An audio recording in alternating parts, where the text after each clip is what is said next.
자, 이번 시간에는 357페이지예요. 물권법 일반 파트입니다. 먼저 물권법에 썼어요. 물권법의 의미부터 먼저 정리해보면 물권법이라는 것은 물권에 규율하는 법이다. 그죠? 물권을 규율한 법이에요. 물권 관계되는 법률 관계를 규율하기 위해서 물권법이라는 법을 만들었다. 이 말이죠. 그러면 물권법은 어떻게 만들어지는 거냐? 즉 물권법은 어디 있느냐? 그것을 물권법의 법원이라 그러는데, 물권법의 법원은 우리 민법 185조였어요. 물권에 관한 것은 법률 또는 관습법에 의하는 외에는 임의로 창사하지 못하게 물권을 만들어 놨기 때문에 물권에 관한 규정은 전부 다 법률 또는 관습법에만 있어야 합니다.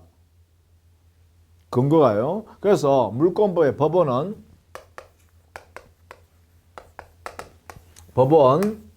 법의 원천이라는 뜻입니다. 재판하는 곳이 아니고요. 법원. 이것은 법률 또는 관습법에서만 인정한다.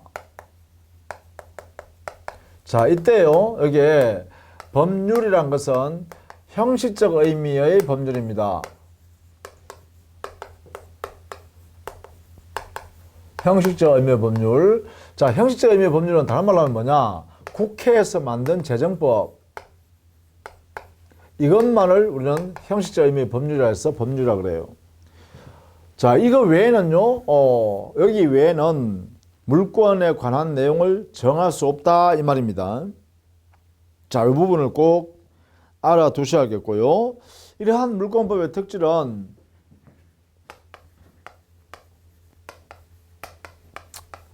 특성에도 좋고요. 이것은 채권법과 구별해 보는 건데요. 결국은 물권법은요, 첫 번째요. 대부분이요, 금방 했듯이 법률 또는 관습법이라고 여기에서만 물권에 관한 내용을 정의해 두기 때문에 이것은요, 법에 정해져 있는 대로만 해야 돼요. 법률 또는 관습법 외로는 할 수 없도록 법에 딱 규정했단 말이죠. 그래서 이 법은요, 물권법에 관한 이 법은 강행법규다 이렇게 해석해야 돼요. 대체로. 대부분이요. 대부분이. 물론 임의법규가 있기는 합니다. 임의법규가 있기는 하지만 물권법의 기본적인 취지는 그렇다는 거예요. 물권법은 기본적으로 강행법규성이다.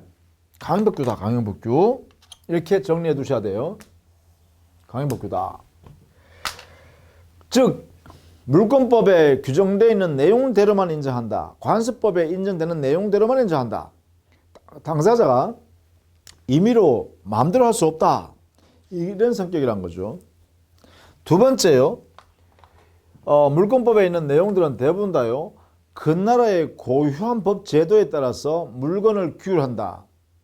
물건 자체를요. 물건을 사용 수익하는 모습이 그 나라의 특성에 따라서 이루어지기 때문에 고유한 법의 성질을 갖는다. 이걸 고유법성이라고 합니다. 고유법성. 고유한 성격을 갖는다. 이렇게요. 우리 민법 같은 경우 어떻게 했냐 하면 전세권 같은 거예요. 전세권에 관한 규정은요, 우리나라에만 있는 제도예요. 다른 나라에는 없다는 것이죠, 이런 게. 그런 면에서 보면 고유적 성격이다. 또 관습법에서 보면 어떤 게 있나요? 분묘기지권이라는 마치 지상권과 유사한 그러한 내용이 있어요. 이걸 인정해요. 관습법상. 이렇게. 우리 판례가요. 자, 그런 내용은 뭐냐? 조상을 숭배하는 우리 민족의 특성이란 거예요. 남의 토지에 우리 선조님이 거기에 모셔져 있다라고 하면 그 땅 토지는 우리 토지가 아님에도 불구하고 그 토지 소유자가 그 분묘를요 마음대로 할 수 없다는 거예요. 그 분묘를 수호 봉사하기 위해서 우리 조상 그 후손들이 그 토지를 이용할 수 있다는 거죠. 그걸 분묘기지권이라 그래요. 그러한 나라 습성에 따라서 이렇게 성격이 있다라는 것이죠. 그런 면에서 고유법성이 있다 이렇게 표현하는 거예요. 그 다음에 우리 민법의 전반적으로 보면 권리적 성격이 많은 로마법적 성격도 있고 그 다음에 각종 제도를 만들어 놓은 게르만법적 성격도 다 가지고 있어요. 이게 서로 교착, 함께 존재하고 있다, 공존한다 이 말이죠. 로마법적 제도는 주로요 권리관계입니다. 권리관계. 뭐 점유보호 청구권이라든지 비용 상환 청구권이라든지 뭐 등등 이렇게 개인주의적인 요소죠. 권리니까 개인주의적 요소 이런 것도 물권법에 있고요. 게르만법적 요소 이건 단체법적 요소입니다. 단체주의적 요소. 여기는 주로 뭘 권리보다 제도적 측면이죠. 뭐 선의취득 제도라든지 이게요. 또 뭐 총류 제도라든지 뭐 등기 제도라든지 뭐 이런 제도들이에요. 그런 게 막 게르만법 요소라고 그러죠. 이런 것들이 교착돼 있다. 즉 이렇게 함께 우리 민법 안에 들어있다라는 것이죠. 그래서 우리 민법의 물권법의 특성은 뭐 이런 정도로 봐둘 수 있겠다라는 것이죠. 자, 이때 우리는 물권법이라는 것은 뭐라 했어요? 물권을 규율하는 법이라 했죠. 물권을 규율하는 법. 그러면 물권이 뭐냐?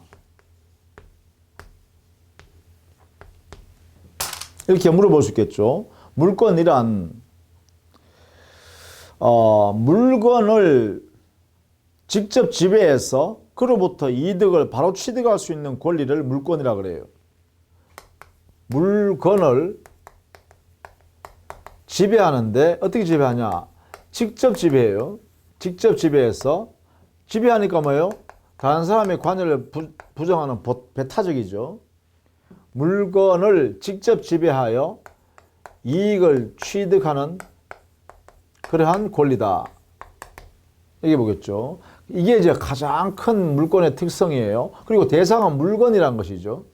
이런 면에서 채권과 다른 거죠. 채권은 특정된 채무자에 대해서, 의무자에 대해서 일정한 급부 이행 행위를 하라고 요구하는, 청구하는 권리죠. 그러니까 여기는 직접 이득을 취하는데 그거는 채무자는 의무자의 행위를 통해서 이익을 실현한다는 것이죠. 그런 면에서 직접성이 없어요. 직접성이 없어요. 그렇죠? 이런 면에서 물권과 채권이 다릅니다. 이러한 물권은요, 어떤 특성이 있을까? 물권의 특성은요, 뭐 성질이라 해도 좋습니다. 성질은 기본적으로 여기에 있는 내용과 같죠. 당의 목적물을 직접 지배해서 배타적이다. 다른 사람 관여를 배제한다는 것이죠. 그리고 모든 사람에 대해서 이 물권은 주장하고 실현할 수 있기 때문에 절대적 권리다. 절대권의 성질을 갖는다. 보세요. 채권 같은 경우는 뭐라 했어요? 채무자라는 특정인에 대해서만 요구하여 그 이익을 실현한다 했잖아요.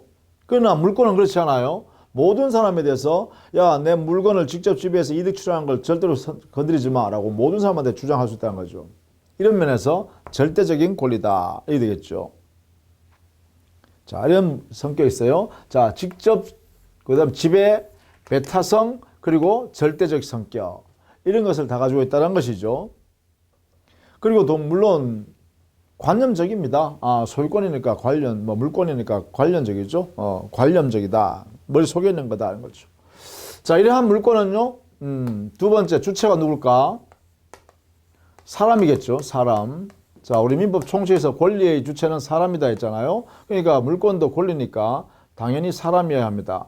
사람은 우리는 자연인과 법인이 있죠. 자연인과 법인인 사람이 물권의 주체가 되는 것이다. 이렇게 해석할 수 있겠죠. 물론요. 그러면 대상은요. 객체. 물권의 객체는요. 기본적으로 물건이라고 했습니다. 물건. 그래서 물건을 대상으로 하기 때문에 물권이라는 용어를 쓰고 있죠. 요 물자가 바로 물건을 의미한다. 이렇게 보시면 돼요. 그래서 물건을 대상으로 해서 이득을 취하는 그러한 권리가 물권이다 이 말이죠. 자, 물권. 근데요, 예외적으로 우리 민법에 특별히 물권은 모르겠네요. 법률 또는 관습법에 정하니까요. 물권을 정할 때 법률 또는 관습에다가 권리를 대상으로 해서 물권이 성립하도록 규정을 두면 그때는 가능하겠죠. 따라서 물권의 대상은 물건 이외에도 권리가 가능하다 이렇게 얘기하죠. 그럼 대표적인 게 어떤 게 있을까? 그럼 예를 봐야겠죠. 예컨대 저당권이라는 우리 민법상의 물권은 부동산이라는 부동산 물건 외에도 지상권이나 또는 전세권 같은 이러한 물건을 대상으로 해서, 즉 권리죠. 권리를 대상으로 해서도 저당권을 실현할 수 있도록 이렇게 규정을 뒀다는 것이죠. 이게 되면 어떻게 되나요? 그래요. 저당권은 물건 외에도 권리를 대상으로 해서도 성립한다. 이렇게 하죠. 그럼 이거는 예외적인 현상이다. 그죠? 왜? 물권은 원칙적으로 물건을 대상으로 한다. 이렇게 했는데 예외로 권리를 대상으로도 할 수 있다. 이렇게 되겠죠. 그래서 구체적으로 다만 규정이 있어야 됩니다. 반드시 예외 규정은 규정을 둬야만 예외를 허용합니다. 예외 규정을 둠으로써 예외가 인정된다.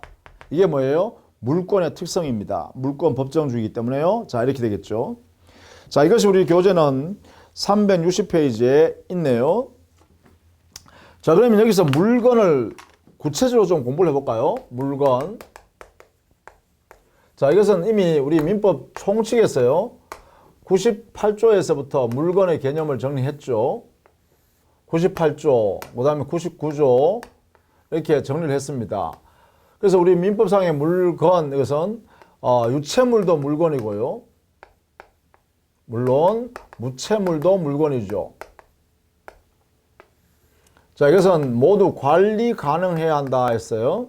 관리 가능 성설에 근거해서 유체물이든 무체물이든 간에 관리할 수 있는 것이어야 물건으로 인정한다. 그러면 크게 나오면 우리는 여기는 두 번째 동산과 부동산으로 나눌 수 있다 이렇게 했죠.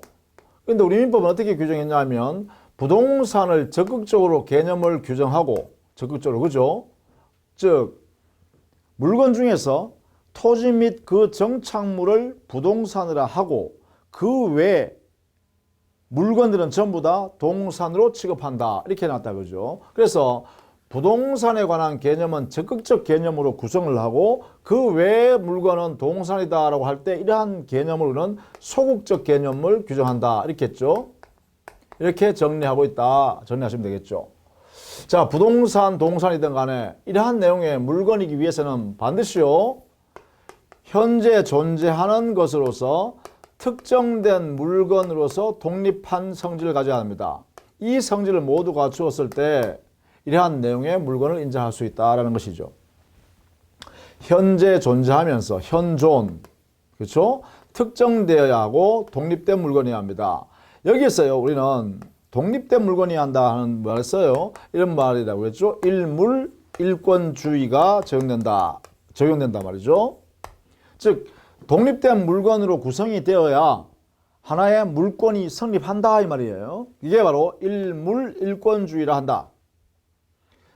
자, 왜 일물 물권주의를 만드냐? 이런 원리를 만들었냐 하면 바로 권리가 보여주려고 그러면 그 권리를 공시를 해야 되는데 누구든지 볼 수 있도록 해줘야 되는데 공시를 하려면 일정한 제도를 만들어야 되죠. 공시 방법에 따라서. 그런데 공시 방법에 따라서 그 권리를 공시하려고 그러면 그 물건에 독립된 하나의 물건이어야 권리를 하나 인정함으로써 명쾌하게 할 수 있겠죠. 그런데 그 물건 일부에 대해서도 만약에 권리 물건을 인정한다 그러면 너무 복잡했어요. 그 물건 관계, 권리 관계를 누구든지 볼 수 있도록 해줄 수가 없습니다. 그러니까 공시 방법을 실현하기 위해서는 일물일권주의를 취하는 것밖에 없다 이 말이죠. 그래서 일물일권주의를 취하게 되는 것이죠. 따라서 일물일권주의는 공시 방법 이것을 제대로 실현하기 위해서 일물일권주의를 취하고 있다 이렇게 보시면 되겠죠. 그러면 공시 방법이라는 것은 도대체 뭐냐? 이것은 바로 물건에 관하여 권리관계가 존재할 때 그 권리관계를 누구든지 인식할 수 있도록 보여주는 방법입니다. 공공연하게 보여줄 수 있는 방법이에요. 예컨대 우리 민법 소항을 보면 부동산의 물건에 대해서는 등기라는 제도를 통해서 그리고 동산이라는 물건에 대해서는 인도라는 형식에 따라서 인도는 결국은 점유를 이전하는 것을 말하는데 점유 이전. 그 점유 이전이 이루어지면 결국은 점유가 이루어지겠죠. 그러니까 결국은 인도라는 형식을 통해서 동산의 물권의 권리관계를 공시한다. 이 말은 점유를 통해서 동산에 관한 권리를 공시한다. 이렇게 해석할 수 있겠죠. 그래서 동산의 공시 방법은 인도라고 하기도 하고 점유라고도 합니다. 그러나 부동산의 경우는 등기를 통해서만 공시한다. 이렇게 되겠죠. 이러한 공시 방법, 즉 등기나 점유를 명백히 공시할 수 있기 위해서 일물 일권주의를 취한다. 이게 대원칙이다. 그죠? 이렇게 해요. 그래서 현존, 특정, 독립한 물건으로서 일물 일권주의 실현하기 위해서 이렇게 해결하고 있다라고 하는데, 다만 말이죠. 이 일물 일권주의를 정했지만 그 예외를 허용하는 경우가 있다 이거죠. 예외. 그걸 이제 여러분 정리를 꼭 해두셔야 돼요. 일물 일권주의의 예외. 그러니까 하나의 물건의 일부에 대해서 또는 구성 부분 일부에 대해서 독립된 물권을 인정하는 경우, 또 여러 개의 물건 위에, 즉 집합물이겠죠. 여러 개의 물건 위에 하나의 물권을 인정하는 경우, 이게 바로 예외가 되겠죠. 그래서 일물 일권주의의 예외가 허용되는 경우, 예외는 반드시 뭐라겠어요?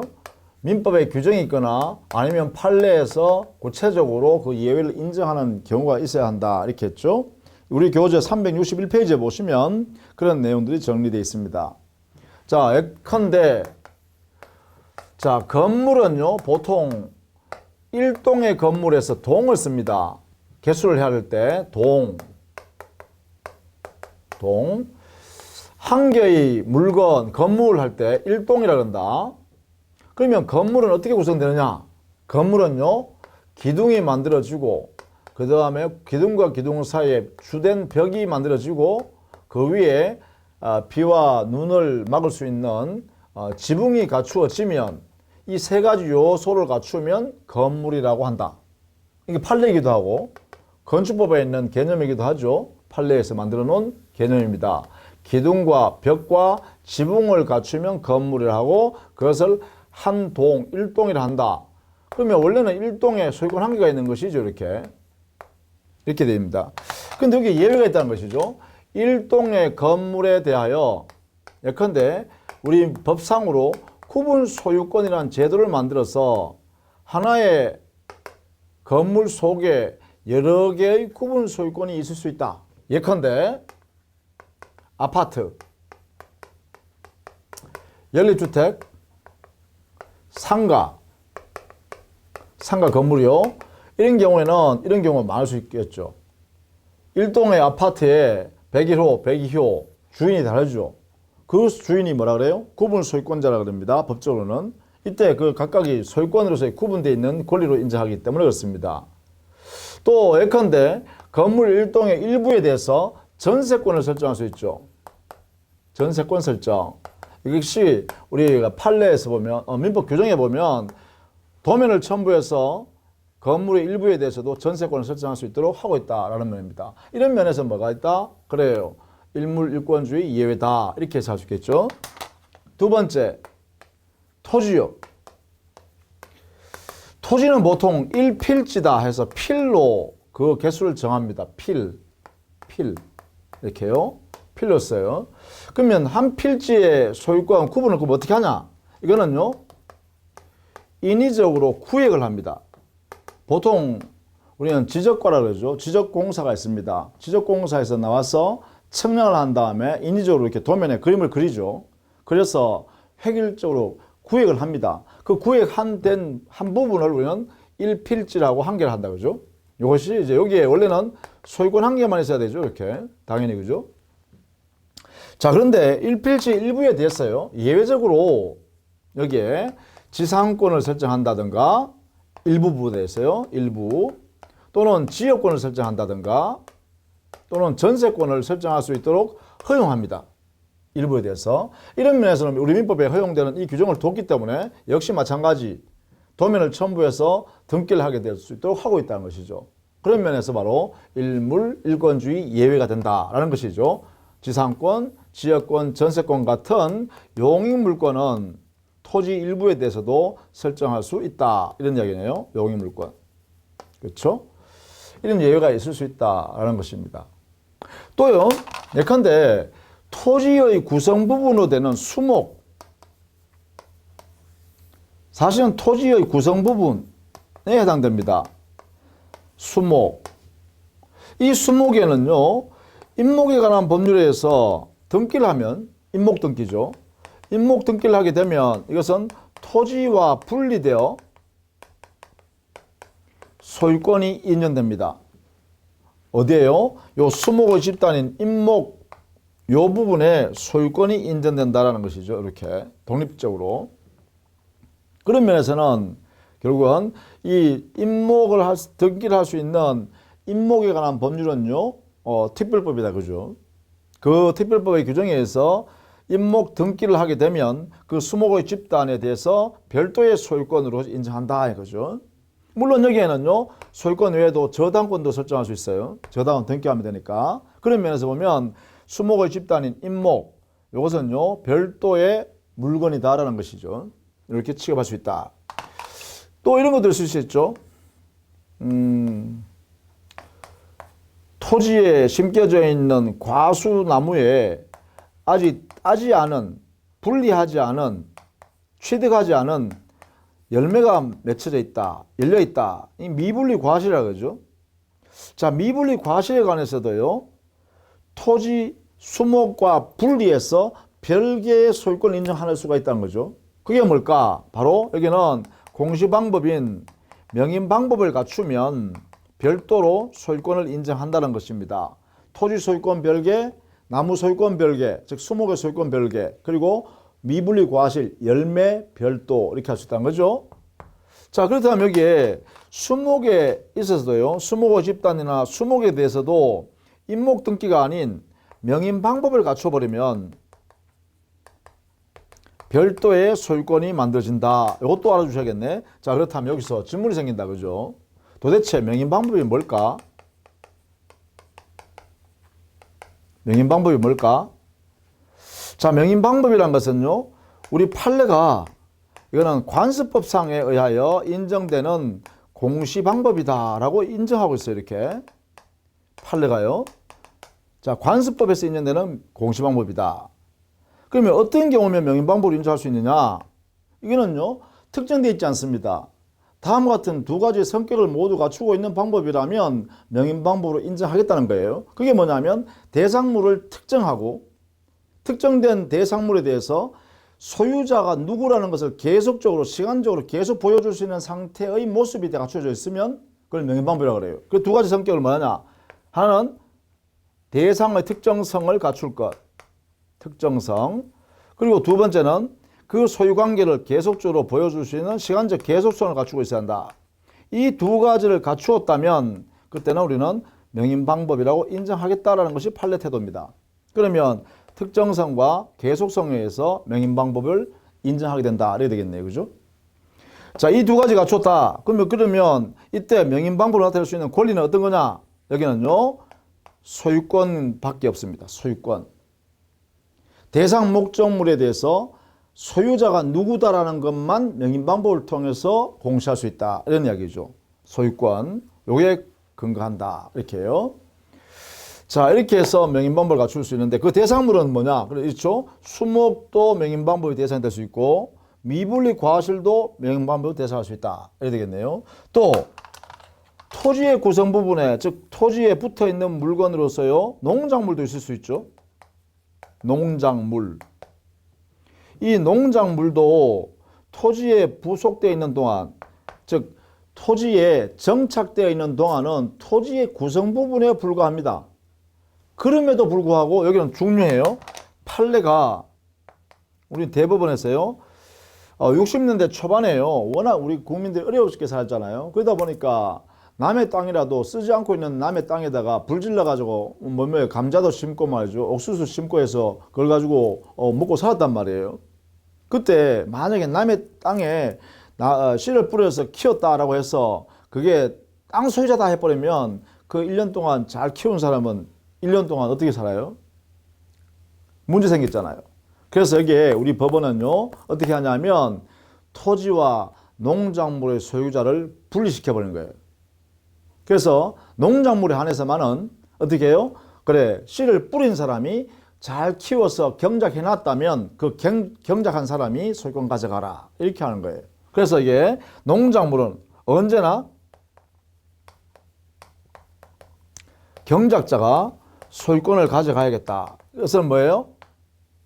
삶의 모습이다. 그죠? 생존의 배려다. 생존의 배려. 그래서 언제나 경작자 소유다. 즉, 토지를 이용할 수 있는 권리가 없음에도 불구하고 씨를 뿌려서 그 농작물을 잘 키운 사람이 소유권을 가져가 버린다. 따라서 땅 주인이 거기다가 만약에 갈아엎는다든가 하면 어떻게 해요? 그래, 그거는 전부 다 남의 재산을 부수은 거니까 오히려 범죄가 된다는 것이죠. 이렇게요. 그래서 경작자가 언제나 소유권을 취득하게 한다. 이렇게 되겠죠. 이때요, 조심할 것. 경작자가 소유권 취득할 때는 명인 방법조차도 필요 없다라는 것입니다. 근데 경작자가 경작되어 있는 그 농작물을 토지에 이렇게 커 있는 상태에서 경작자가 다른 사람한테 팔아버릴 수 있죠. 그러면 경작자가 그 농작물의 소유권을 취득한 상태에서 제3자한테 사겠다는 사람한테 그대로 팔아버리면 그 산 사람, 즉 농작물의 양수인, 농작물 소유권을 취득한 양수인은 반드시 명인방법을 갖춰야 합니다. 따라서 여기서부터 양수받은 양수인은 소유권을 취득하기 위해서는 소유권에 관한 명인방법을 갖추어야 한다. 이런 이야기예요. 그래서 이 부분은 조심하셔야 돼요. 경작자가 소유권 취득할 때는 명인방법이 필요 없다. 그러나 그 경작자로부터 소유권을 양수받은 사람이 소유권을 취득하기 위해서는 명인방법을 반드시 갖추어야 소유권을 취득한다. 이렇게 해요. 그래서 시험 문제는 이놈을 낼지 이놈을 낼지는 모르겠습니다. 그러나 이 원리는 알아두셔야 돼요. 이렇게. 자, 이렇게 해서 결국은 명인방법의 대상을 이러네요. 수목이라든지 미분리 과실이라든지 농작물도 공시방법을 쓰는 명인방법을 사용해야 된다. 이렇게 되겠네. 그죠? 자, 이런 내용으로 일물일권주의 예외를 우리가 살펴볼 수 있다라는 것입니다. 자, 이렇게 해서 물권 일반론에 관한 이야기를 좀 했어요. 그죠? 그러면 우리 민법상에 도대체 물권이 어떤 것이 있냐? 이게 좀 필요하겠죠? 그래서 물권의 종류를 공부해 둘 필요가 있습니다. 이때 물권의 종류 정하는 것은 민법 185조에서요. 명문으로 정해놨습니다. 어떻게 정하느냐 원리를. 그것을 뭐하냐? 물권은 법률 또는 관습법에 의하는 외에는 임의로 창설을 못한다.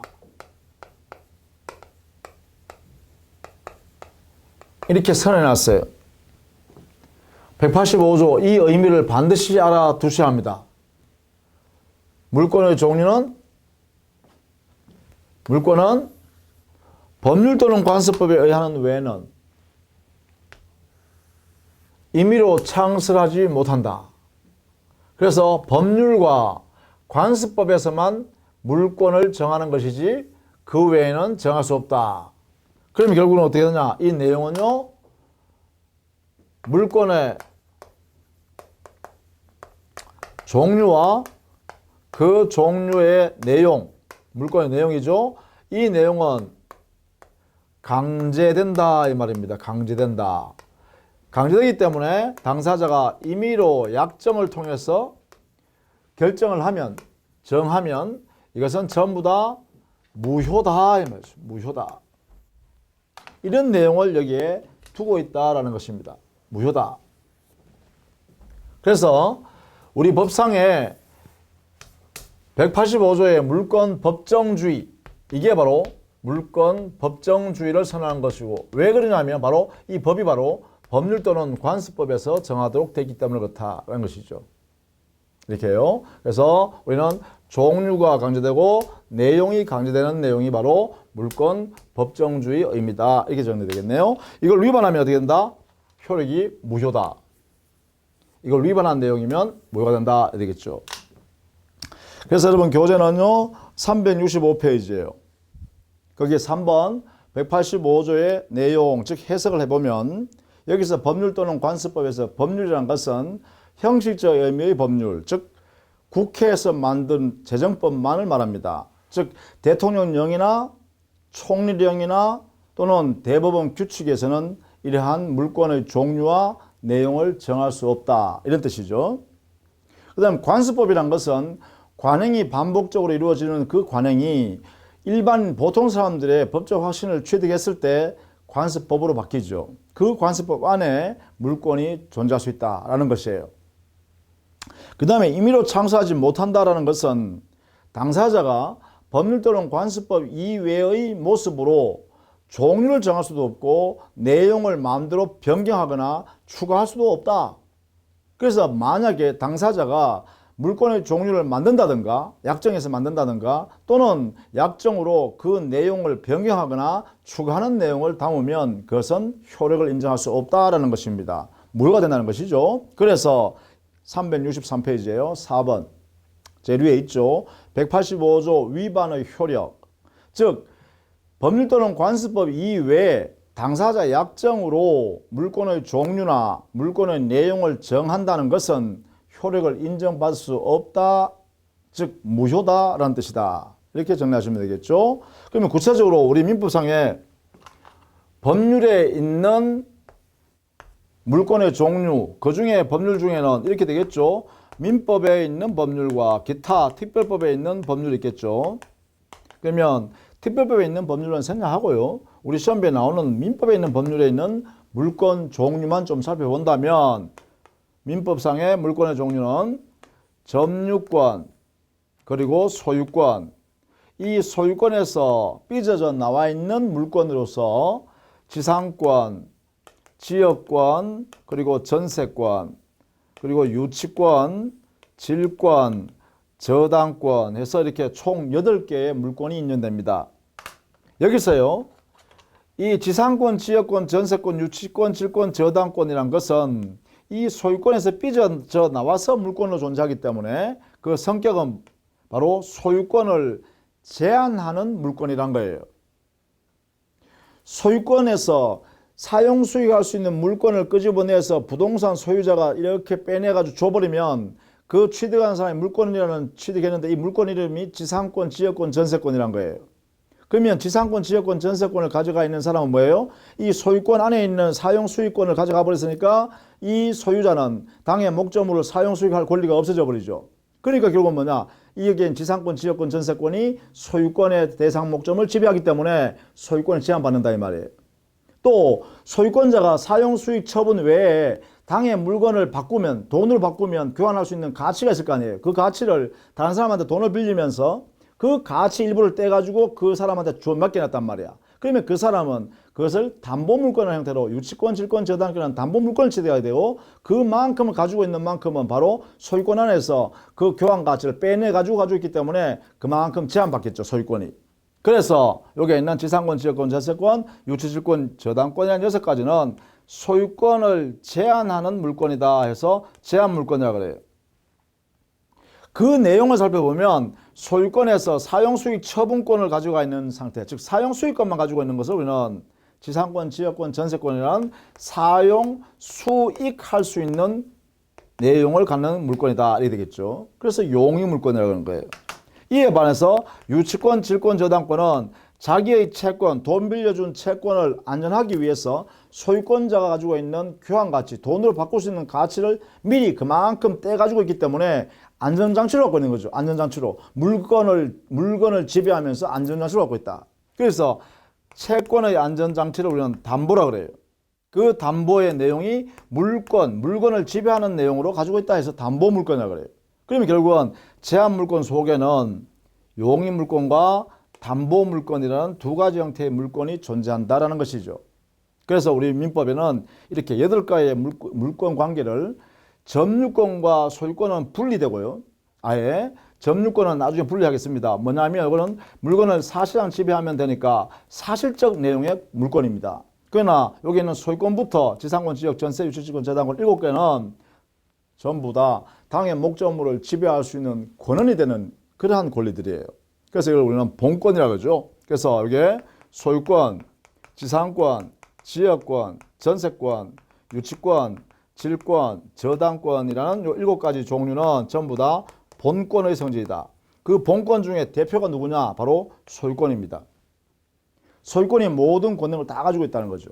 그 안에서 지상권, 지역권, 전세권도 만들어주고 유치질권, 저당권도 만들어준다. 이렇게 되겠죠. 그죠? 그래서 점유권과 크게 나누면 본권을 나눠주고 그 본권 안에는 다시 7가지로 이렇게 나누어지는데 그 중에 소유권을 가장 본권의 기본 대장으로 삼고 거기서부터 유치질권, 저당권, 지상권, 지역, 전세권에서 나누어서 각각 존재하게 된다. 이런 형태죠.